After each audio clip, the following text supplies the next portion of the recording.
Hi friends, Assalamu alaikum and welcome back to my channel. I am Sumaya from Sumi's Home Chef. Friends, இன்றைக்கி நம்ம சேனலில் இடியப்பம் மாவு வந்து புதுவிதமாக பிசைகிறது தான் பார்க்க போகிறோம். அதாவது பிகினர்ஸ் கூட தைரியமாக செய்யலாங்க. அவ்வளோ ஈஸியாக இருக்கும். கை நோகாமல் மாவில் வந்து எந்த வித கட்டியும் பிடிக்காமல் பயமே இல்லாமல் தைரியமாக நீங்கள் செய்யலாம். ரொம்ப ஈஸியான மெத்தட் தான். ரொம்ப சாஃப்டாகவும் பஞ்சு மாதிரியும் இருக்கும் இடியப்பம் இந்த மாதிரி பண்ணிங்கன்னா. அதுக்கு முதல்ல நம்ம ஸ்டவ் ஆன் பண்ணுறதுக்கு முன்னாடி இடியப்பம் மாவு பண்ணுறதுக்கான ஒரு பாத்திரத்தில் 2 கப் அளவுக்கு தண்ணி எடுத்திருக்கேன். இப்போ இதில் 1 டீஸ்பூன் அளவுக்கு ஆயில் சேர்த்துட்டு இந்த தண்ணியிலேயே இடியப்பத்துக்கு தேவையான உப்பையும் சேர்ந்து கலந்து விட்டுக்கலாம். உப்பு சேர்த்ததுக்கு அப்புறமா நல்லா மிக்ஸ் பண்ணி விட்டுட்டு தண்ணியில் உப்பு சரியாக இருக்கா இல்லை அதிகமாக வேணும்னு பார்த்து செக் பண்ணிக்கோங்க.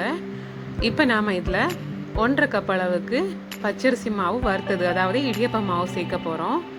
சேர்த்து ஸ்டவ் ஆன் பண்ணாமலேயே நம்ம இதை நல்லா கலந்து விட போகிறோம் முதல்ல. ஸோ இந்த மாதிரி நம்ம கலக்கும் போது ஈஸியாக இருக்கும். இந்த மாதிரி கலந்து விட்டதுக்கு அப்புறமா நாம் இப்போ ஸ்டவ் ஆன் பண்ண போகிறோம்.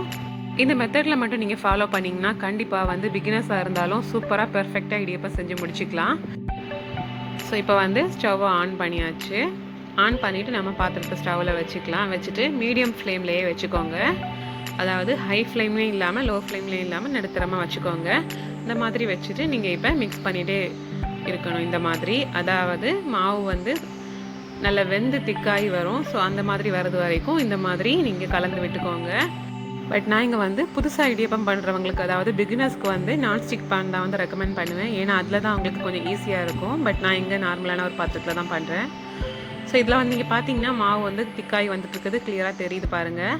ஸோ இந்த மாதிரி மாவு வந்து நல்லா வேக வேக திக்காகி ஓரளவுக்கு இறுகிடுச்சு பாருங்கள்.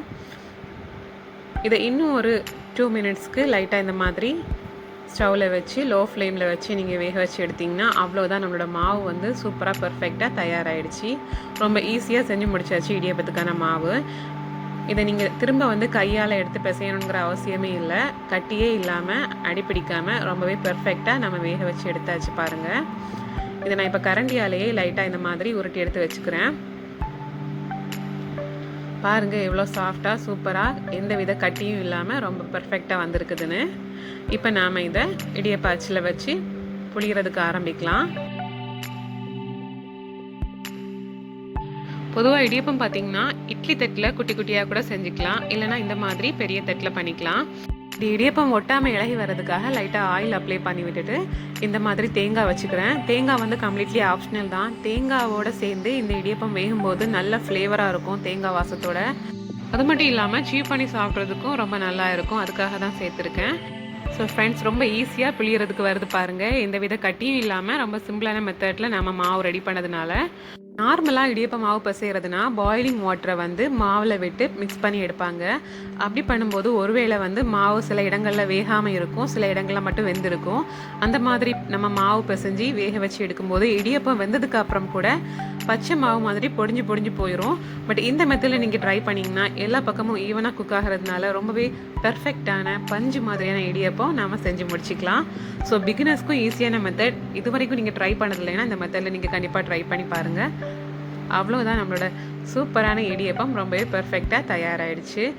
இந்த இடியப்பம் பார்த்திங்கன்னா நார்மலான குழம்பு விட்டு சாப்பிட்றத விட பாலும் பழமும் பிசைவாங்கல்ல, அதை விட்டு சாப்பிட்டிங்கன்னா இன்னும் சூப்பராக இருக்கும். ஸோ ஃப்ரெண்ட்ஸ், கண்டிப்பாக அவங்க எல்லாருக்குமே இந்த வீடியோ வந்து ரொம்ப யூஸ்ஃபுல்லாக இருக்கும்னு நம்புகிறேன். இந்த வீடியோ பிடிச்சிருந்துன்னா வீடியோக்கு மறக்காமல் லைக் போடுங்க, ஷேர் பண்ணுங்கள், கமெண்ட் பண்ணுங்கள். இன்னும் இன்ட்ரெஸ்டிங்கான ரெசிபிஸ் பார்க்குறதுக்கு என்னோட சேனலை மறக்காமல் சப்ஸ்கிரைப் பண்ணிக்கோங்க. இந்த நாள் இனிய நாளாக அமையட்டும். தேங்க்ஸ் ஃபார் வாட்சிங்.